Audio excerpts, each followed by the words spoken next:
Some say history is a river that flows endlessly. I say that history is a series of stories written by each person's experiences. Welcome to Stories, a history of Appalachia, one story at a time. There's no other story of Appalachia that's more familiar to the world than that of the Hatfield-McCoy feud. Rod and I are going to tell the various stories behind the feud, and yes, I mean stories, because this part of our history is not only complex and nuanced, but it's also entered into American folklore and myth. And we're going to do our best to separate legend from truth, although I'm the first to admit, Rod, I think you'd agree with me, that we won't always be able to be 100% accurate. Yeah, and I think we need to say this too. We're not experts on this. This is something that we love to do. We just love to tell stories about the history of Appalachia and the things that have gone on in Appalachia. But I will tell you, there is a lot more to this story than I ever imagined with the story of the Hatfield and McCoy feud. I've always been, I guess, indoctrined to the belief that it all started because of one little thing. And I'm sure a lot of people out there probably know what that one thing is, but we're going to tell you it may not have been that after all. That's right. And also, in addition, there are probably, I know at least 3 websites and 3 different purported descendants of the Hatfield clan, of one member or the other, who have disputed various parts of the story that you've probably heard about. And we're going to tell a little bit about their side of the story as well as we move on. So, Rod, are you ready? I'm ready. I guess the only thing that we really need to say, this is not our endorsement of this and saying that we're saying this is gospel. This is just us telling the story of what we've had told to us. That's right. Well, we've already told the story of Devil Anse Hatfield's great-grandfather on his mother's side, Abner Vance. The Hatfield side of the family came to America from Yorkshire in northern England when a fellow by the name of Matthias Heathfield settled in New Haven, Connecticut, sometime around 1660. Well, over the years, Heathfield became Hatfield, and the family eventually moved south into the wilds of far western Virginia in 1820 when Ephraim Hatfield and his wife, Ann Musick, and their 10 kids settled in the Tug Valley, having moved there from present-day southwest Virginia. Ephraim, nicknamed Eph of All because all the Hatfields in the valley descended from him, of course. Eph of All had a son, Valentine, who had a son named for his grandfather, known as Big Eph due to his 6'4" height and 240 pounds of muscle. And Big Eph, in turn, had a son he named William Anderson Hatfield, known to one and all as Devil Anse, and one of the major players in our story. On the McCoy side, the first one to come to America was John McCoy, who came from Belfast in what's now Northern Ireland and settled in Charles County, Maryland. John's son, William, moved with his wife and 12 kids to the Tug around 1803. His granddaughter, Sally, would end up marrying Randall McCoy, her cousin. Yes, that's right, her cousin. Anyway, these two would become the patriarch and matriarch of the McCoy clan during the feud after the Civil War. Now, keep in mind that before the end of the 19th century, the most valuable resource in these mountains was the timber from the trees that grew everywhere.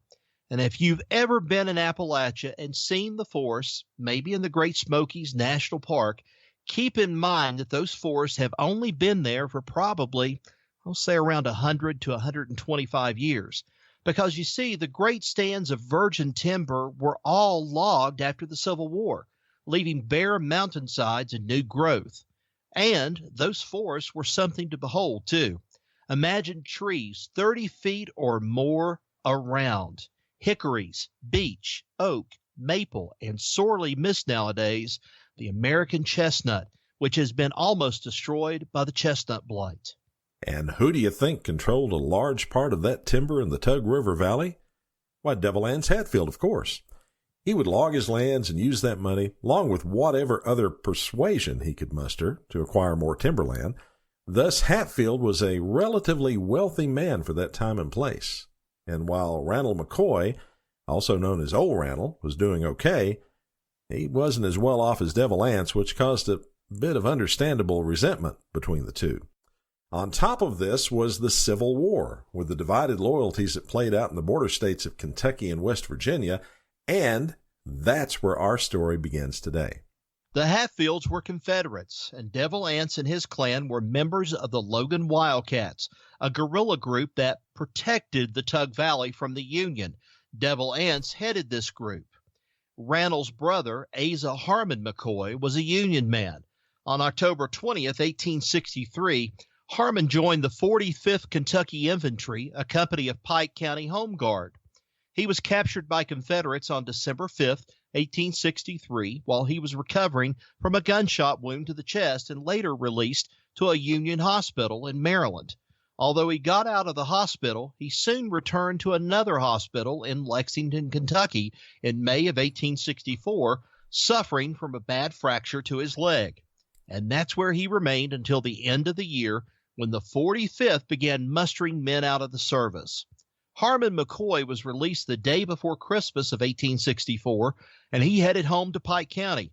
And therein lies the root of the feud, because you see, being a Union vet in the Tug was not something you'd want to brag about if you wanted to see old age, and especially not if you already had a bad run-in with the head of the Logan Wildcats. For you see, earlier in the war, Harmon McCoy had been ordered to fight Devil Anse, and he lost the fight. Later, Harmon was in a situation where he needed a horse, and the nearest one happened to belong to Mr. Hatfield. In taking the horse, McCoy shot a friend of Devil Anse's, which caused Anse to in turn ambush McCoy's commanding officer, General Bill France, killing him as he, how shall we say this, Rod, relieving himself off his front porch. He was taking a leak off the front porch, Yep. about the best way to say it. Pretty much so.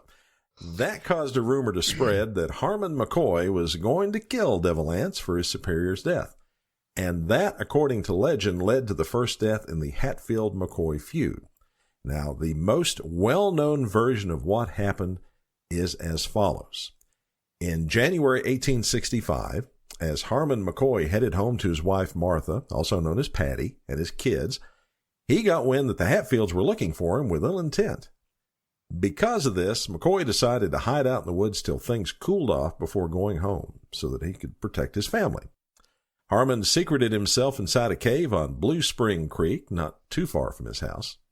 In the meantime, someone told his family that Devil Anse's uncle, Jim Vance, a member of a West Virginia Confederate militia group and also known by certain folks as Crazy Jim, was looking to find Harmon and kill him for fighting for the Union. Harmon's young daughter, worried sick for her father, decided to go find him and warn him of the impending attack, and by so doing, the girl inadvertently led the killer straight to her father, didn't they, Rod? Yes, they did, because you see, there was a good snowfall that January night, and all Crazy Jim and the other Hatfield men had to do was to follow her tracks in the snow to find out where Harmon was located. Crazy Jim and his men shot and killed Harmon in his hiding place the night of January 7th, just 13 days after he had been mustered out of the Union Army, then left back to West Virginia. Now, some suspected that Devil Anse himself had killed Harmon, but it was found that on January 7th, Anse was sick and in bed, so he couldn't have been there to kill McCoy. And another version of the story has it that while Harmon was hiding out in the cave, his slave Pete would bring supplies to him. And on one of those supply runs, after that snowfall, Crazy Jim and his men followed Pete's tracks to the cave and to Harmon McCoy. Yet a third story, backed up by some actual documentation in the form of Patty McCoy's pension application, doesn't involve the Hatfields at all. According to Ms. McCoy's application, Harmon had indeed been discharged on Christmas Eve at Catlettsburg, Kentucky, and had come home for Christmas. But she states that he re-enlisted in the Union Army and was on his way back from Pike County to his new regiment in January when he was waylaid and killed by rebels unknown. And her mark on the application, see she couldn't read or write, was attested to by one B. Hatfield. Now this on top of the fact that Harmon's son Jacob later married Jim Vance's daughter at Vance's house in Pike County with no incident happening between young McCoy and the supposed murder of his father, indicates that this probably was what actually happened. A group of Confederate guerrillas actually took credit for the killing, but McCoy family tradition points the finger at Crazy Jim as the man responsible. No warrants were issued in the murder, and other than that pension application, there are no existing contemporaneous records pertaining to his death. Well, to be honest, many members of the McCoy family also fought for the South, including Randall McCoy. So many in the McCoy family weren't all too happy with Harmon either, so this could be considered to be an isolated incident. But it did happen and was brought up in dealings between the two clans in the years to come. Now, the next spark to the feud, though, was an incident that ended up in court 13 years later over a group of Razorback hogs. Before the railroads brought in food and material, before the coal mines opened and made paid miners out of mountaineers, most folks in Appalachia lived off the land, literally. Now, they'd raise gardens, have milk cows, hunt, and most importantly, they had herds of hogs that were allowed to run free in the woods, eating the mast, the fallen apples, the acorns, the chestnuts, what have you, and providing a nearly free source of food. Now, the pigs would usually be marked with a distinctive notch cut in their ears in order to tell one person's animals from another. And it was a dispute over these notches that brings us to the infamous hog trial between the Hatfields and the McCoys. And Rod, like the rest of these clan stories, this one has several different versions. So why don't you start with the traditional story, huh? All right. Well, in early 1878, the patriarch of the McCoy family, old Randall or Randall McCoy, went looking for his herd of pigs so he could bring them back for harvest. He found his herd at the neighbor's farm a little too late in the day for him to round them up. McCoy said that he'd be back the next morning to fetch his animals, and he left. Well, in the meantime, Floyd Hatfield, the cousin of Devil Anse, came by and claimed the hogs as his, took them, and headed back home with them. The next day, Randall McCoy came back and discovered what had happened and promptly tracked the animals to Floyd's place, and he confronted him.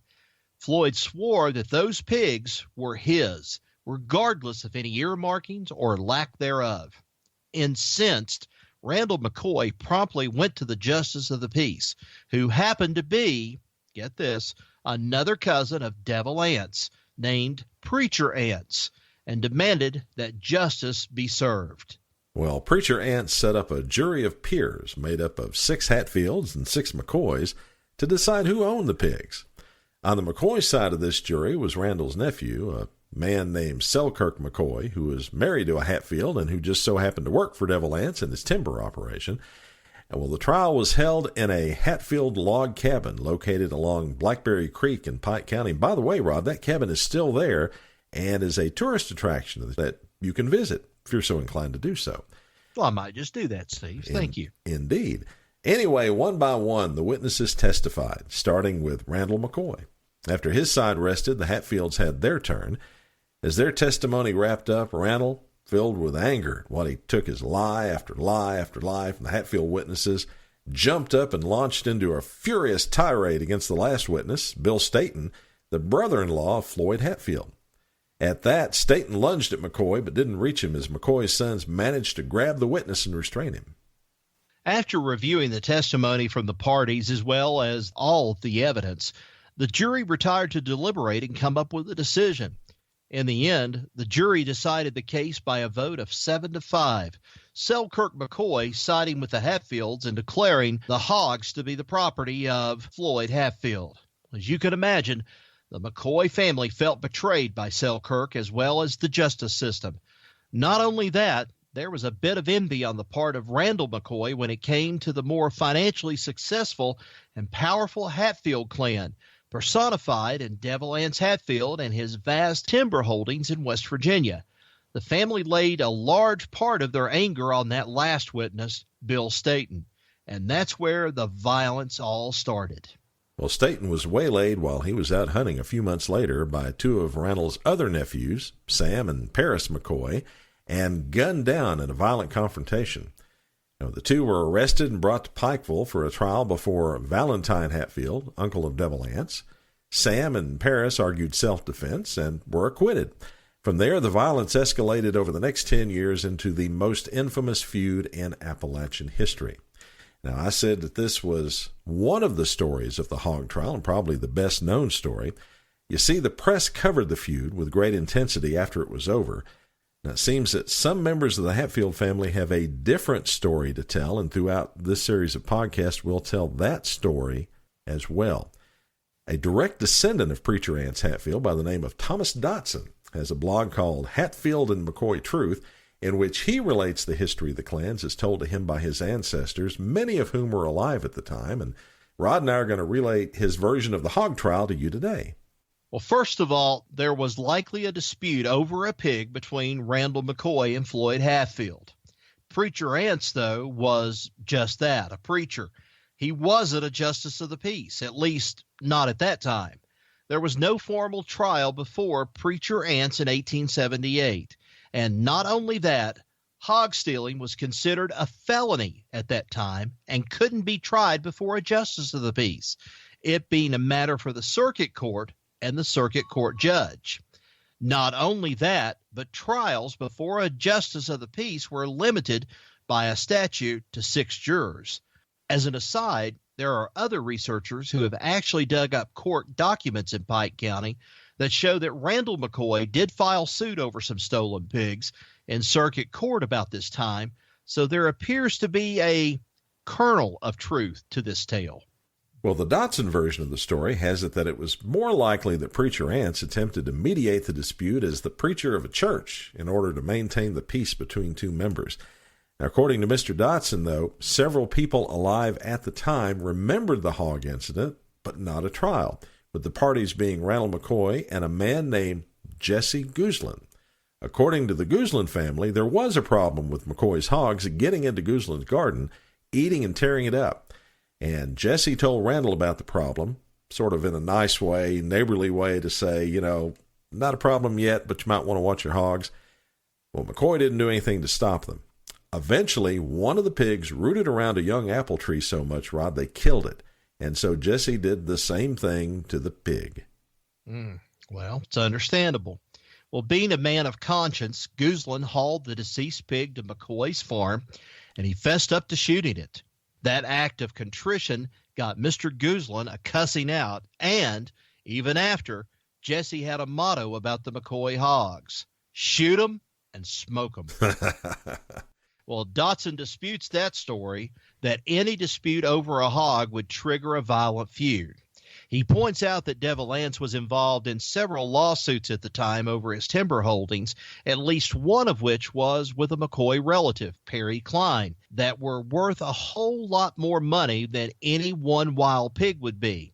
And in all of those cases, the Hatfield family didn't start a feud with any of the folks they were in court with. In fact, Devil Anse abided by all court decisions handed down by his lawsuits. So if that were the case, Steve, why would a pig be worthy of a feud? Yeah, that's a good question. It likely wouldn't be. But, legends are legends and history is history, right? That's right. What better story is there than one of Shakespearean drama in the hollers of Kentucky and West Virginia? Well, that's one of the stories that Rod and I will be telling today as we continue the tale of the Hatfields and the McCoys. And stories with an S is just what we mean. As with the tales we've told so far, there are at least 2 sides to this history. So let's start with the traditional story about a hillbilly, Romeo and Juliet. Now, by the way, no matter which story is the right one, in it lie the seeds of the violence that was to come in the Tug Valley. In 1880s Appalachia, prior to TV, prior to radio, heck, even prior to the railroad and the coal industry, the most important date on anybody's calendar was Election Day. And that's just where our story begins in August 1880. Elections weren't like they are now, with folks just standing in line to cast a ballot, then hurrying off to attend to jobs or children or the like. In 1880, an election was like a big party. Men came to swap goods and stories mixed with some homemade liquid refreshments, if you know what I mean, if you get my drift. Yep. And the women would come to visit and gossip. All in attendance generally had a good time. Now, when I mentioned those liquid refreshments, well, somebody had to provide them. And at the time, 18-year-old John Z. Hatfield, son of Ance, was a known distributor of moonshine with several run-ins with the law, and was there to conduct a little business. And it was there that the handsome young man happened to spot beautiful Rosanna McCoy, daughter of old Randall. You see, Chauncey also happened to catch Rosanna's eye as well. They met and they talked, and soon they disappeared into the nearby woods for a little quote-unquote togetherness, if you know what I mean. And they stayed there for several hours, long enough for Rosanna's ride, her brother Talbert, to head on home without her. What was she to do? Well, Chauncey offered to take her home with him to Devil Anse's place in West Virginia. Now, whether it was fear of what her father would do to her for disappearing into the bushes with a boy, or the excitement of new love, well, she agreed to go with Chauncey to the Hatfield cabin. While Devil Anse was pleasant enough, he was adamantly opposed to his son marrying Randall McCoy's daughter, as was his wife Icy. And to make matters worse, word had reached her that her father had disowned her for sleeping with a Hatfield. So she remained, sharing a bed with the only person she felt she had in the entire world, Chauncey Hatfield. Well, months later, and now pregnant, Rosanna's mother Sally defied her husband and sent her other daughters to the Hatfield place to plead with their sister to return home with her. By this time, Chauncey's eye had noticed more than one other woman. Well, that was kind of typical back in those days, and Rosanna decided it was time to go home and face her father's wrath. Her time back home was short-lived, though. Old Randall pretty much ignored his daughter, and when he didn't, he nagged and fussed at her constantly. Enough was enough, and Rosanna lit out for her Aunt Betty's house in Stringtown, where she could get some peace and quiet. It also helped that being in Stringtown would put her much closer to the Tug River and her true love, and they started their relationship as it was all over again. Well, one day the two met in the woods not far from Aunt Betty's house for a conjugal visit, and while they were in the midst of passion, Rosanna's brothers came upon them, captured Chauncey and tied him up, then set off with him for the Pikeville jail. Knowing her brothers would likely not make it to the jail, but simply find a good spot to kill the man that had sullied their sister, Rosanna borrowed a neighbor's horse and galloped off to warn Devil Anse that he needed to get a group together to rescue his son. Anse rounded up a posse of Hatfields and managed to head off the McCoy boys and get his son back. After this, Rosanna knew she couldn't return to her family, knowing she'd betrayed them, so she ended up moving to Pikeville, where she caught the measles and miscarried her child. But the worst rod was yet to come, because she learned just months later that Chauncey had married her cousin, Nancy McCoy, on May 14, 1881, and this news caused the young woman to have a breakdown. She eventually died in 1888 of what was called a broken heart, shortly before her 30th birthday. Now, let's look at the story from a different perspective as related by Hatfield descendants. In this case, a direct descendant of Devil Anse, a woman who has posted her version of the story in her blog, AppalachianLady.wordpress.com. That version paints a less romantic version of Rosanna and Chauncey's relationship. Now, her story is that Chauncey had a reputation in the family of being a lover, not a fighter. That sounds like a song or something there, Steve. It does. Or as we'd say today, he was a playa. Chauncey liked the ladies and would flirt with anything wearing a dress and lie if he had to have his way with her. Rosanna, on the other hand, had led a very sheltered life with very little love and affection from her stern, rigid father, Randolph McCoy. She was looking for the storybook romance and thought she had found it in Chauncey Hatfield. Hatfield had gotten his way with her that very first day with declarations of love and promises of marriage, which continued the whole time she lived under Devil Anse's roof, even while he continued wooing every woman he could find. Anse was indeed against Chauncey marrying Rosanna, but not because she was a McCoy. You see, at this time there was no animosity between the two families other than Randall's jealousy of Anse's wealth and power compared to his. He knew that Randall still loved his daughter, even though he'd disowned her, but had to do so because her actions brought shame upon the McCoy family. And Anse would have acted the same way if one of his own daughters had been caught up in the same situation. Now, Devil Anse refused to allow the marriage because he didn't want to dishonor and defy his old Confederate compatriot. Ance's opposition to the marriage therefore lay in the fact that he refused to defy and thus disrespect Randall with regard to his daughter. Knowing that Randall would never approve of the marriage is the reason Ance refused to give the young couple his blessing even after Rosanna became pregnant. And Vicey was against the marriage because she knew her son only too well. She knew that it would be a worse mistake to marry Johnsy than it would to be a single mother. So to protect Rosanna, Vicey put her foot down and forbid the marriage, which frankly wasn't a problem for Johnsy since he had no intention of marrying her anyway. Well, now keep in mind that the McCoy sons who had captured Johnsy were allowed to go free by Devil Anse. Had there been a feud at the time, that most likely wouldn't have been the case, as will be seen in later episodes of the podcast. Now, there was true love in this story, but it was all one-sided. Rosanna truly loved Johnsy despite all the lies, the sleeping around, the betrayals. And her death in 1888 of a broken heart, well, according to this story, it was related by Hatfield Ken that dying of a broken heart at that time was a euphemism for suicide, which would make sense after years of pining away for a lost love. Well, regardless which story is correct, one thing is certain. This incident served as the initial fuel in the feud between the Hatfields and the McCoys.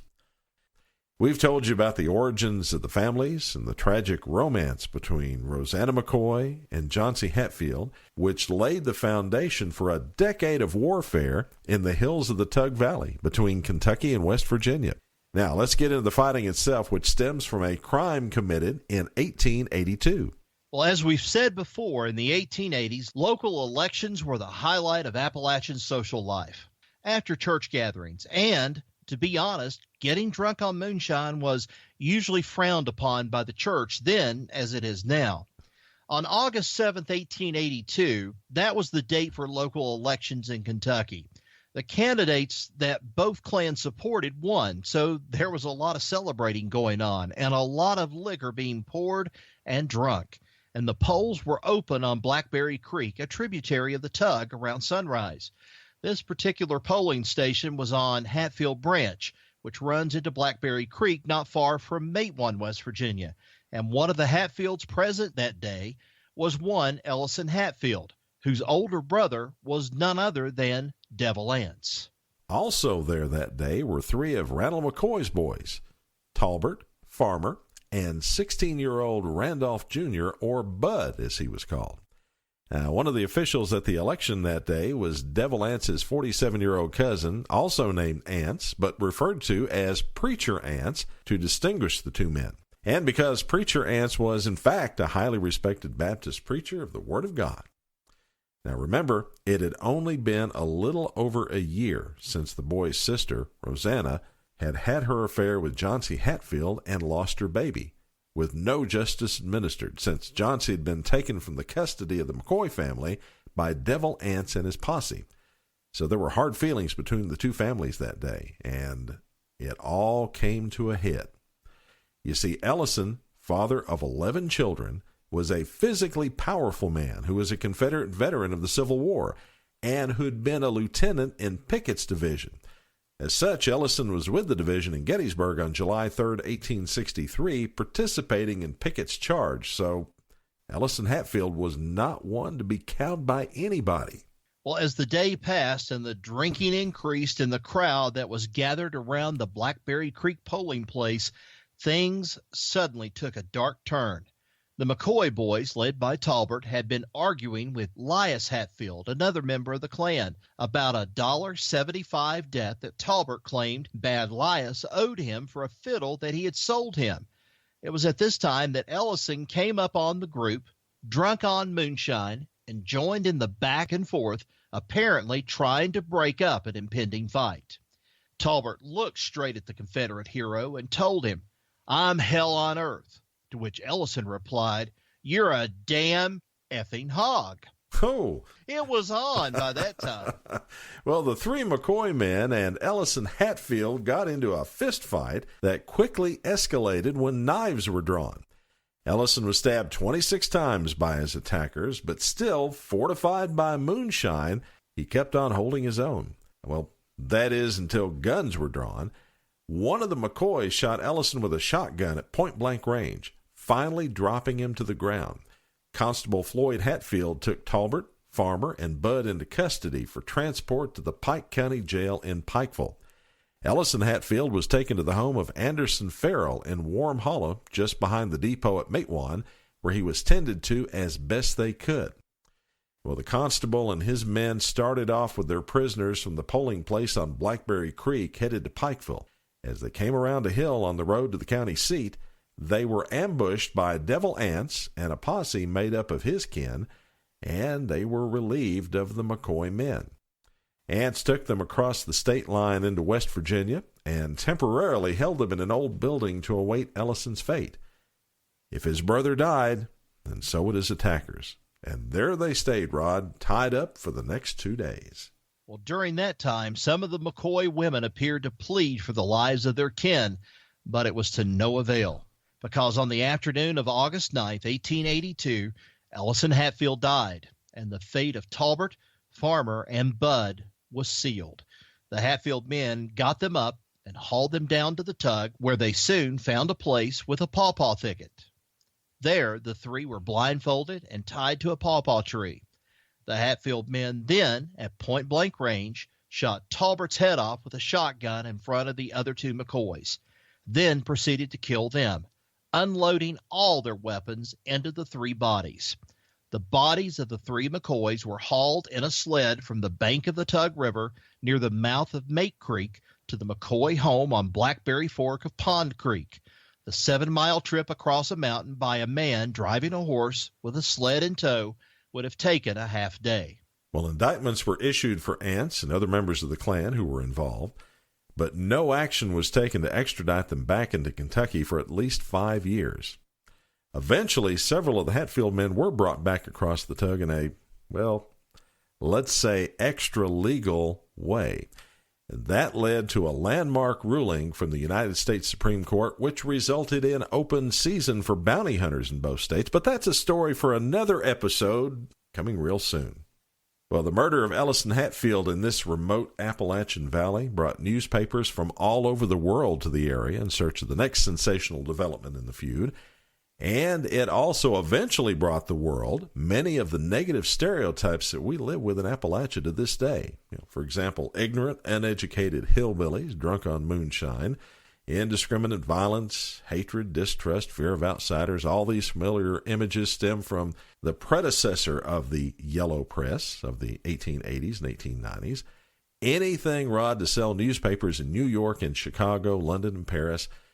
Not to say there wasn't violence. Indeed there was, but the majority of the folks in the Tug River Valley, including, in fact, most of the Hatfields and McCoys, were not at war with each other. They simply wanted the whole thing to go away, and they felt that what had happened to Talbert, Farmer, and Bud was a kind of a rough kind of justice that should end the whole thing. Unfortunately, it didn't. And Rod, I'm going to skip ahead a little bit toward the end of this whole history of the Hatfields and McCoys, because I think this is an important point to make about these newspapers. Mm-hmm. There was a reporter for the New York World by the name of Theron C. Crawford, or T.C. Crawford, who actually managed to make his way into the Tug Valley and actually got to meet in person Devil Anse Hatfield and his clan there at Devil Anse's house. Wow. The result of this meeting was a book that he put out about the feud in 1888. And in that is a listing of all these things that you and I and everybody else here in Appalachia have had to live with our entire lives. You know, the barefoot hillbilly, the feuding, the images, the violence, the ignorance, all this that we've had to deal with in Appalachia as a stereotype has its roots in the writing that came after the Hatfield and McCoy feud. You know, I think that kind of goes along with something that I tweeted out on Twitter the other day about for so many years we've thought that it's been Appalachia versus the media, when it's really been the media versus Appalachia. Outsiders versus Appalachia. Those with power versus Appalachia. And in one way or the other, it continues to this day, but I'm going to stop there because we are not a political podcast. That's right. After the lynching of Talbert, Farmer, and Bud McCoy in 1882, warrants were taken out on several members of the Hatfield family, including Jim Vance, Cap Hatfield, Devil Ance's son, and Devil Ance himself. Nothing was really done about enforcing those warrants, though, at least not for a couple of years. You see, in Pikeville, there was a local lawyer by the name of Perry Klein. Well, Mr. Klein was married to a McCoy, and old Randall often used his services for whatever legal needs he had. It also turns out that this very same Perry Klein and his brother once owned land on the West Virginia side of the Tug Fork that they had inherited from their father. Now, Perry Klein's share, I believe, Rod, about 5,000 acres. Again, that's the best that I can recall. It might be more, it might be less. Anyway, that land adjoined land owned by Anderson Hatfield, and both men would log timber from their respective pieces of land. Well, in 1878, a dispute arose between the two over timber that was cut on Hatfield property. Devil Ance claimed that Klein had crossed over to his land and cut his timber. Klein denied it. One thing led to another, and Perry Klein found himself at the receiving end of a lawsuit filed by Devil Ance. The matter went to court, and Devil Ance won a judgment, which Klein could only afford to pay by deeding his 5,000 acres to Hatfield, which he did, and from that point forward, there was bad blood between the two men. Well, after the lynching, Randolph McCoy engaged Klein to help him find justice for his boys, which Klein was obviously happy to do. Warrants were issued, but West Virginia authorities refused to serve them, and that's where things stood for the next 5 years. In the fall of 1886, in an incident unrelated to the feud, Jeff McCoy got into a dispute with a mail carrier named Fred Wolford, which became so heated, McCoy killed him, then took off. The acting constable, Devil Ance's son Cap, went after McCoy with a friend, Tom Wallace, and soon caught up with him on the Tug Fork. Refusing to surrender, the two began shooting at McCoy, who managed to find cover behind some trees on the riverbank. The only way out for Jeff McCoy was to make a run for it up the riverbank and into the woods, which he tried to do. About halfway up the slope from the tug, he was shot in the back and killed.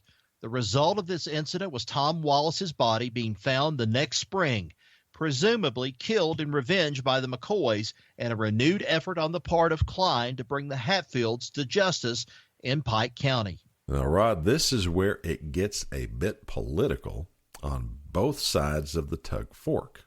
For you see, Perry Klein, the lawyer, was pretty well politically connected, and he managed to deliver the votes of Pike County to a decorated Confederate Civil War general who was running for governor of Kentucky in 1886, Simon Bolivar Buckner.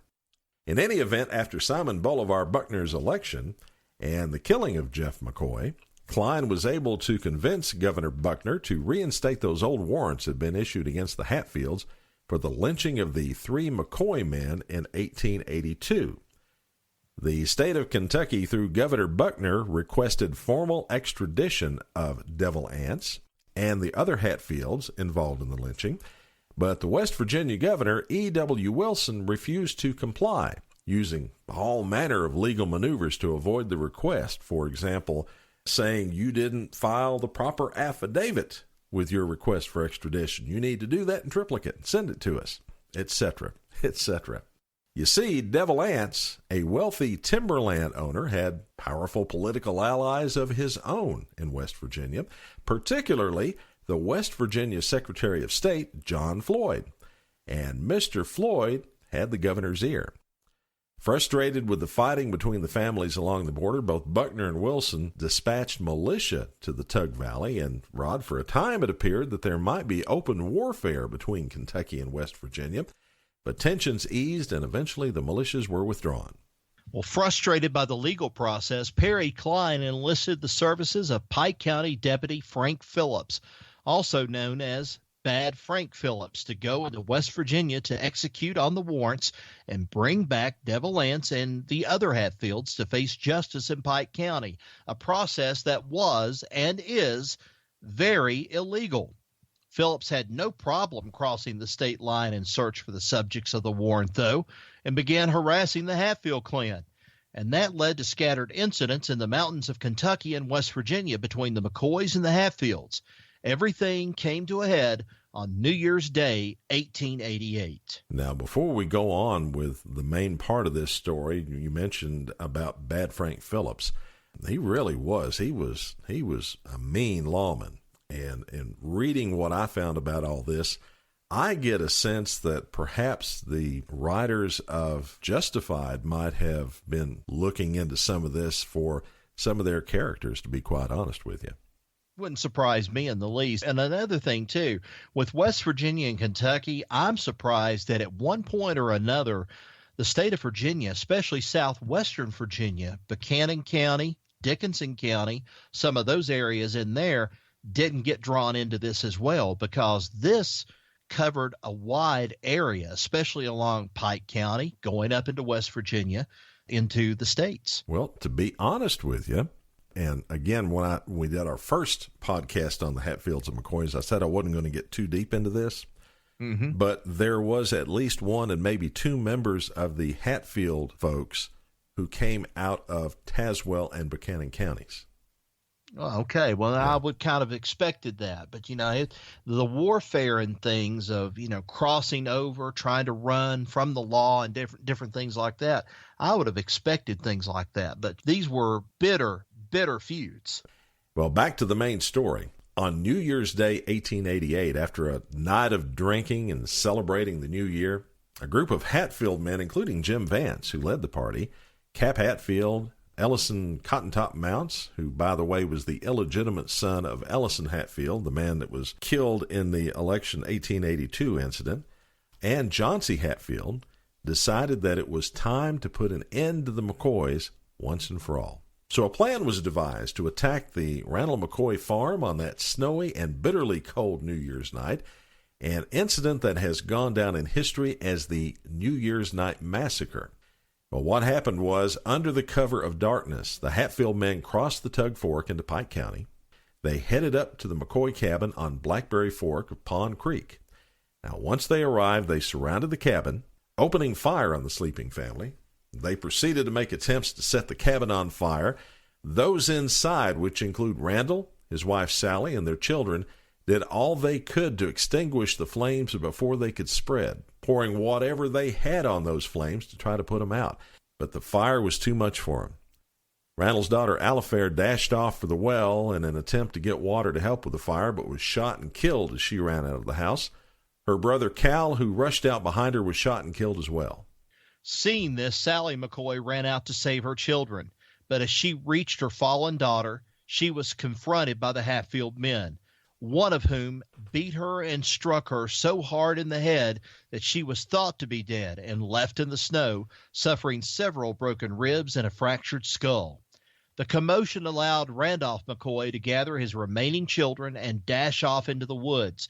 The story that's most commonly told is that McCoy took off by himself and spent the night in a neighbor's hog pen, sleeping as close to the pigs as possible for warmth until the sun rose. Other stories say that he took his children to the neighbor's house where they found shelter for the night, then retrieved his wife and brought her there for medical attention. Well, Frank Phillips and his posse soon rode into West Virginia to bring back the men responsible for the attack, as well as those responsible for killing Talbert, Farmer, and Bud. They tracked the Hatfields through the mountains, and the first man they came upon was Jim Vance. After refusing demands to surrender, Vance was shot and killed by Phillips. The incursions into West Virginia continued for weeks afterward, with the deputy and his men raiding Hatfield homes and capturing 3 before they cornered the remainder of the men in Grapevine Creek on January 19th. Both groups, being armed to the teeth, began a full-scale battle, with the Hatfields eventually losing.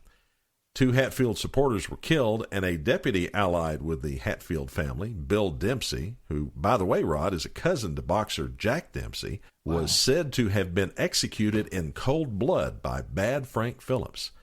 Now, Wall Hatfield, that's Valentine Hatfield, Devil Anse's older brother, and 8 others were arrested and brought back into Kentucky to stand trial for the murder of Alifair McCoy, who was killed running for the well that New Year's night at the McCoy farm. Randolph and Sally McCoy, as one would normally think folks would do in a situation like this, just gave up, left their home on Blackberry Branch, and moved to Pikeville and safety. And here's where it gets just a little bit complicated. Remember all these warrants that were issued for the Hatfield men? Yes. Okay. On the West Virginia side, there were warrants issued for Frank Phillips and the men that he was taking over into West Virginia looking for the Hatfield men. So we had competing warrants. Kentucky wouldn't honor the West Virginia warrants. West Virginia wouldn't honor the Kentucky warrants. Take your own life into your own hands if you cross over the Tug Fork during that time, depending on who you are. Well, the captured men, the Hatfield men that is, were tried in Kentucky, and all were found guilty. 7 of them received life in prison, while the 8th, Cotton Top Mounts, and Cotton Top is a rather, how would you say this, tragic figure in this case. I'd say that's probably a good description of him right there. Yeah, they say he was a little bit slow. He was sentenced to death after he actually admitted on 3 different occasions after his arrest to shooting and killing Alifair McCoy. Mm-hmm. He ended up being hanged in Pikeville, and that, by the way, was the last public execution in Kentucky. Thousands of people attended to watch his execution. Now, Wall Hatfield died in prison of unknown causes. Doc Mahone and Pliant Mahone, sons-in-law of Wall, both served 14 years before they were pardoned and released. Doc going home to live with his son, and Pliant rejoining his ex-wife, who left her then-husband to return to him. And all of this turned into a landmark Supreme Court decision, Mahan v. Justice. The state of West Virginia's lawyers argued that because Mr. Mahan and the other Hatfield men had been captured illegally, by Bad Frank Phillips crossing over and kidnapping them and bringing them back to Kentucky, that Kentucky had no right to put them on trial, and they would have to be released to West Virginia, since that state had refused to extradite the men at Governor Buckner's request. Kentucky argued that it was not its concern how the men made it into Kentucky, and they were wanted men, and once under the state's jurisdiction, Kentucky could bring them to justice. So, what do you think happened? Well, the Supreme Court ruled 7-2 in favor of Kentucky, holding that even though a fugitive is returned from the asylum state illegally instead of through lawful extradition procedure, no federal law prevents him from being tried. After this, the feud died out, everybody being just flat out exhausted. At least it did in the Tug Valley. The press, though, on the other hand, whipped it into a wild frenzy, establishing the legend that we have now. Randall McCoy operated a ferry in Pikeville in later years. He died in 1914 from injuries he suffered after falling into a cooking fire and is buried in the Dill Cemetery in Pikeville. Now, on the other side, Devil Anse, we talked about this in our last podcast about how Devil Anse got to be so well known.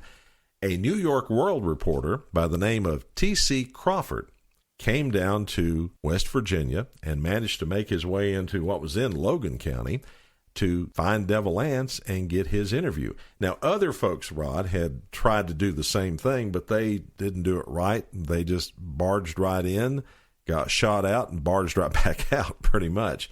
Mm-hmm. T.C. Crawford managed to work his way in through relatives of the Hatfields to get to the point where he could go up to Devil Anse's house. He actually spent the night there at Devil Anse's house and interviewed him. He was fed very well. He bragged about the food that they served him, which was, if I remember correctly, green beans and ham, fried apples, fried plums, and, quote, a delicacy of the region known as cornbread.